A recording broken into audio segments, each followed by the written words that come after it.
Muy buenas tardes y muy bienvenidos a un nuevo programa de Camino Anglicano. Mi nombre es José Antonio Esteban Alpuente y soy reverendo presbítero de la Iglesia Española Reformada Episcopal perteneciente a la Comunión Anglicana. En su extraordinario libro, publicado allá por 1936 y titulado El Evangelio y la Iglesia Católica, el que fuera gran teólogo y arzobispo de Canterbury, Michael Ramsey,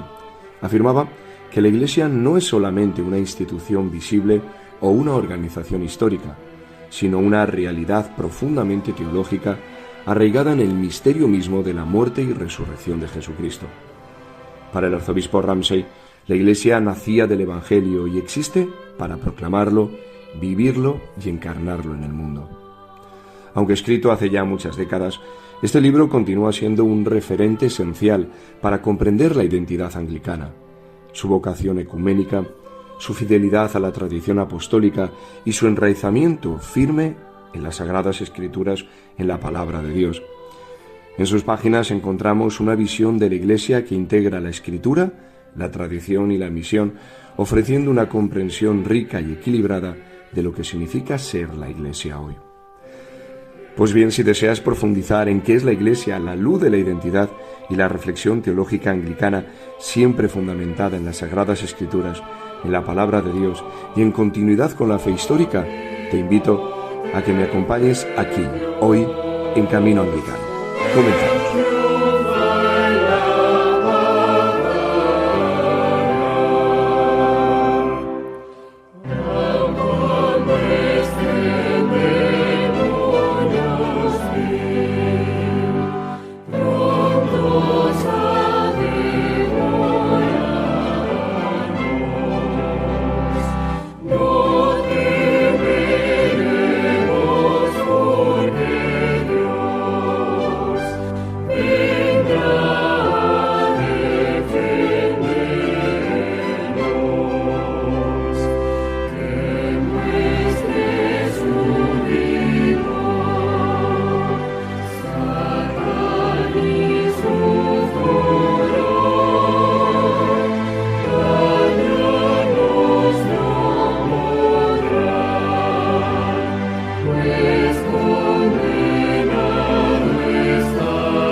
El libro titulado El Evangelio y la Iglesia Católica, y publicado allá por el año de 1936,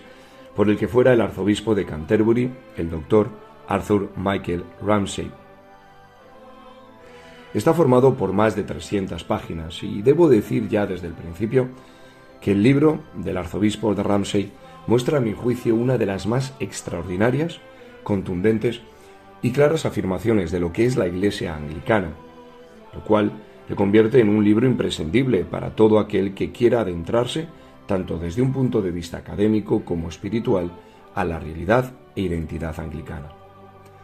El libro es pastoral y académico, es bíblico, es teológico y resume una de las más extraordinarias concepciones eclesiológicas que yo haya leído jamás.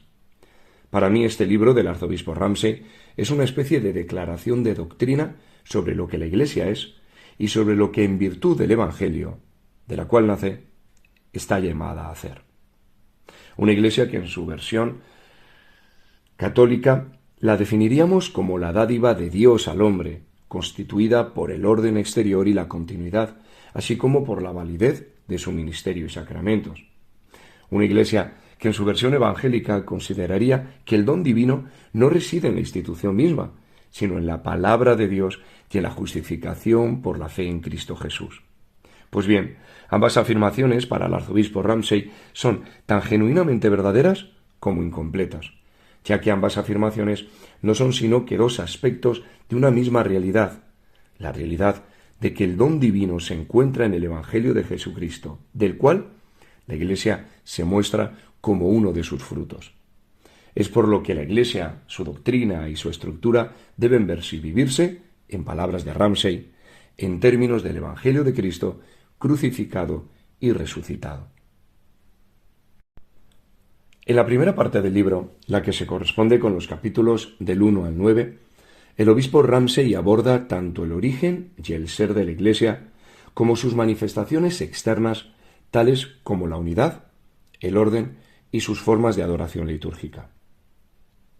Dios ha creado todos los hombres para que éstos lo reconozcan como su Señor y para que tanto sus vidas como sus actividades sean un continuo loor hacia Él. En este acto de reconocimiento de la soberanía de Dios, el ser humano debe volverse a la cruz de Cristo y debe ver en ella que Dios imputa al hombre a través del sacrificio expiatorio y sustitutivo de Jesús su propia justicia y amor. Pues bien, es a partir de la muerte y resurrección de nuestro Rey de la Gloria, del Señor Jesús, que el obispo Ramsay considera, y cito textualmente, que se ha creado una nueva Israel, o la Iglesia de Dios, en la cual el Evangelio de Dios es proclamado,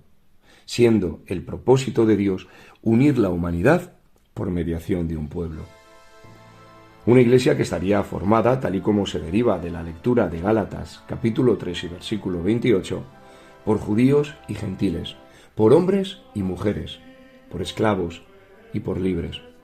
Una iglesia que al comprender el amor eterno entre Dios Padre y Dios Hijo, comprende la autonegación de Cristo hasta la muerte con el fin de que todos los que nos volvamos a Él seamos hechos uno en el amor hacia Él y hacia nosotros mismos.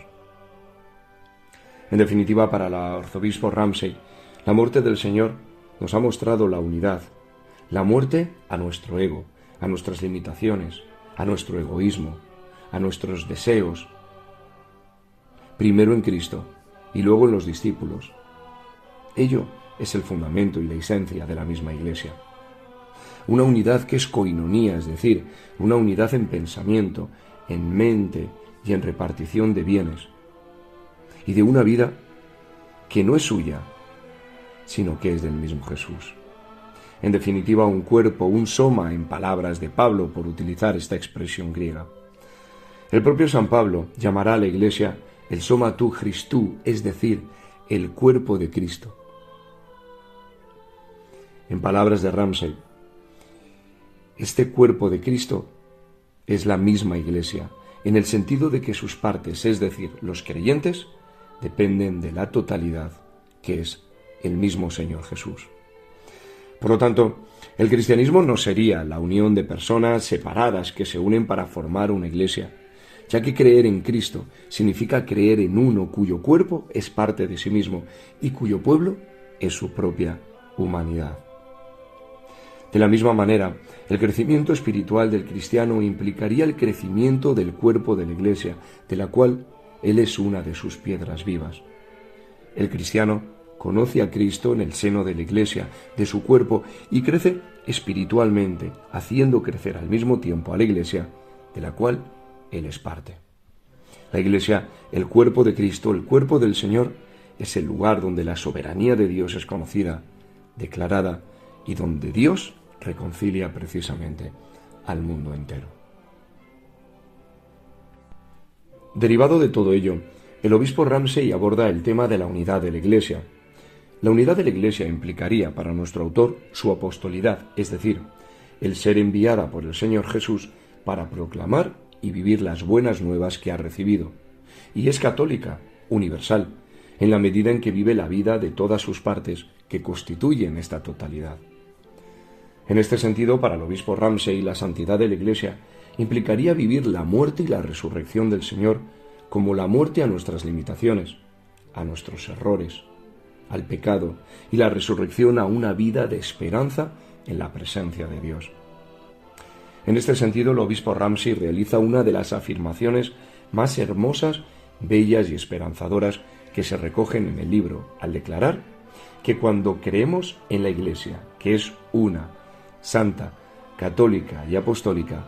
esto significa que estamos muriendo a nuestras pasiones desenfrenadas, estamos muriendo a nuestras limitaciones, a nuestras equivocaciones, a nuestros errores, en definitiva a nuestros egos. Así,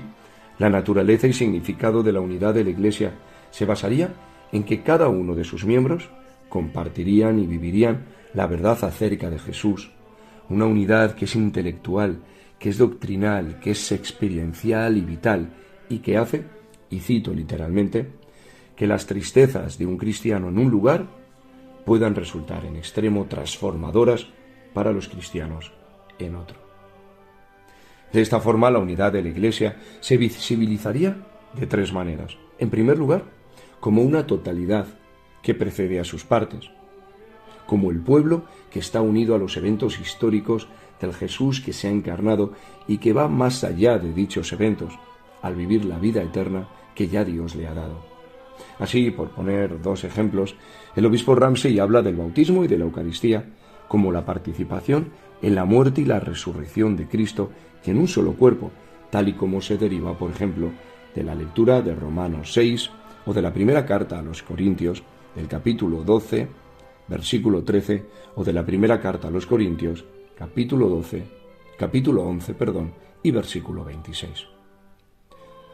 En el capítulo 5, el obispo Ramsey aborda, a mi juicio, uno de los aspectos más sobresalientes de su exposición, al entender que el orden eclesiástico, manifestado en las Escrituras, en los sacramentos, en los credos y en el mismo episcopado histórico, no procede de un institucionalismo necesario, conveniente o práctico, sino que deriva del mismo Evangelio en sí. El bautismo, la Eucaristía, los apóstoles y los profetas y con ellos sus sucesores, los obispos y presbíteros, el canon de las Escrituras, así como el credo de los apóstoles,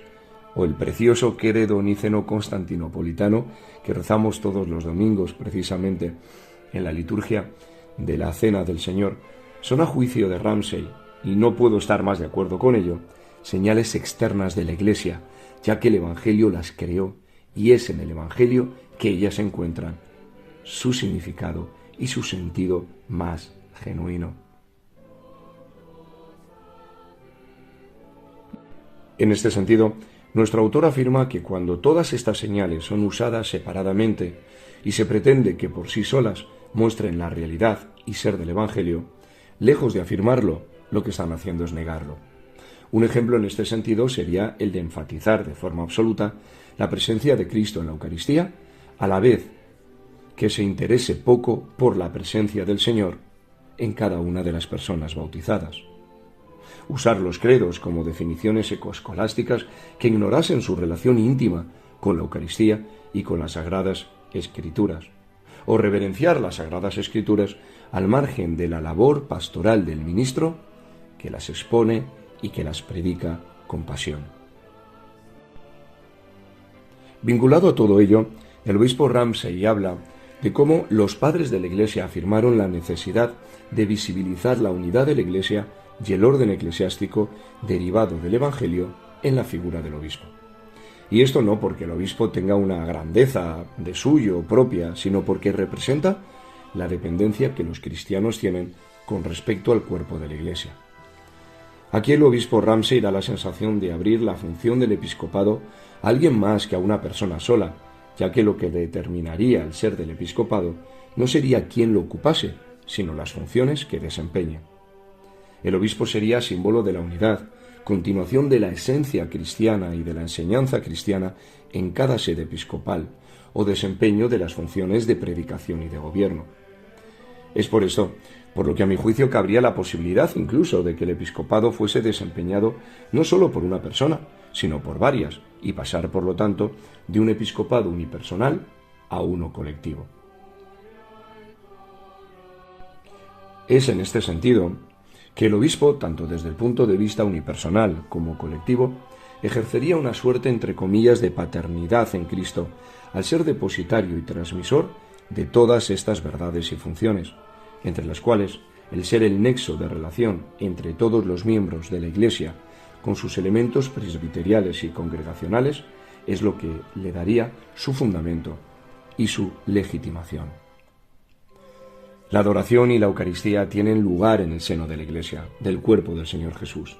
Es más, la participación comunitaria en el sacramento de la Santa Cena o Cena del Señor no solamente supone el reconocimiento de la muerte del Señor por el perdón de nuestros pecados y limitaciones, sino que también implica una participación en dicho cuerpo que es su pueblo.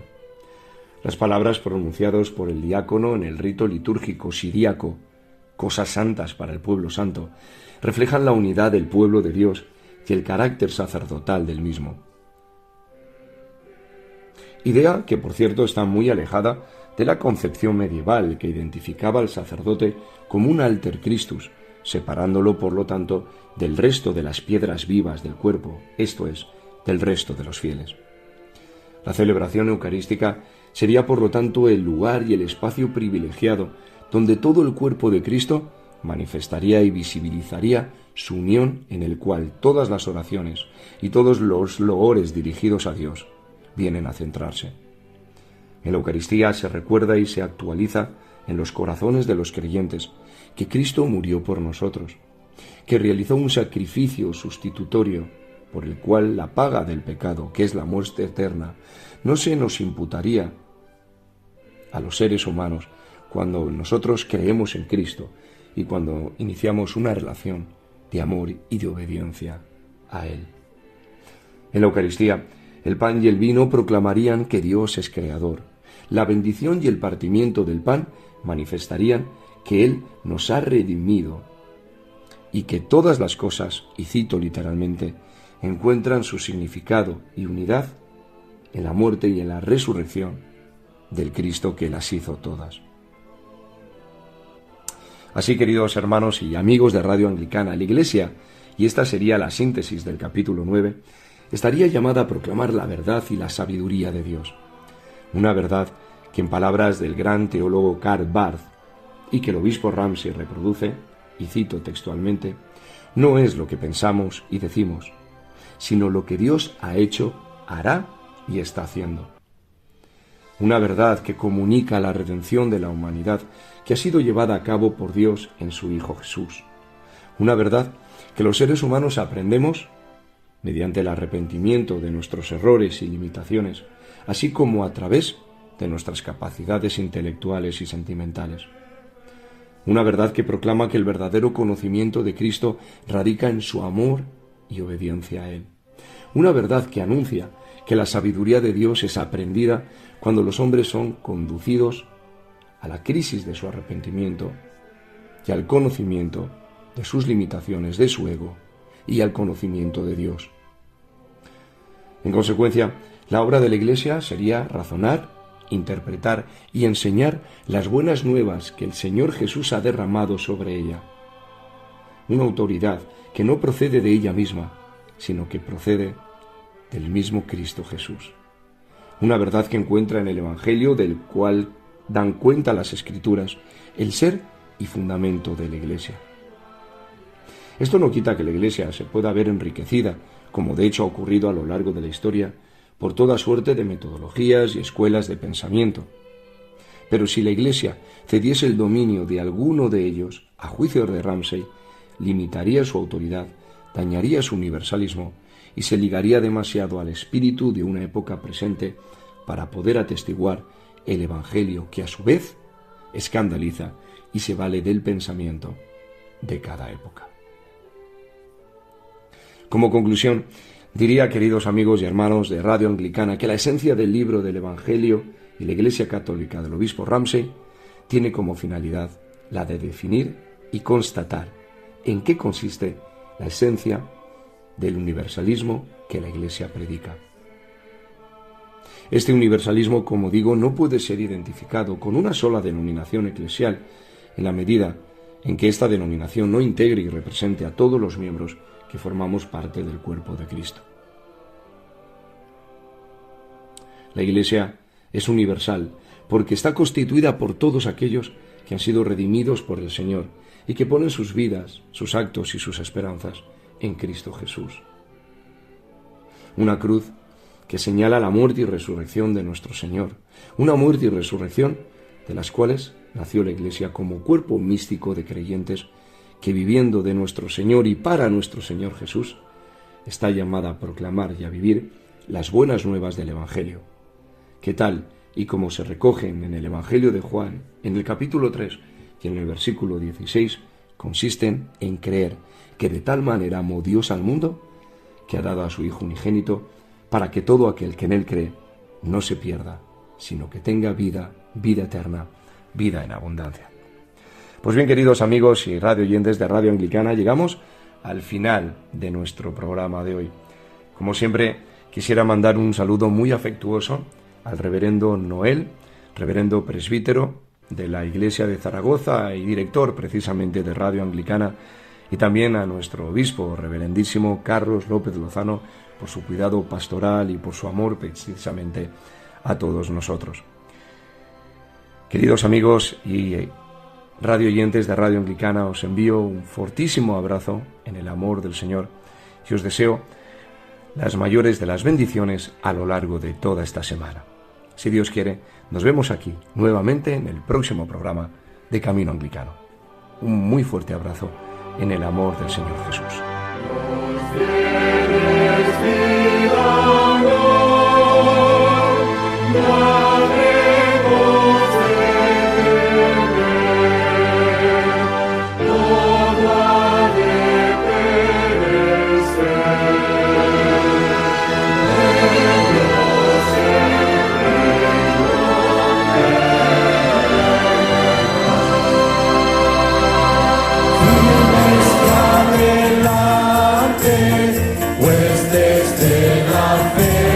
Usted está en sintonía de Radio Anglicana, transmitiendo vía internet en www.radioanglicana.es. También puede escucharnos en su dispositivo móvil,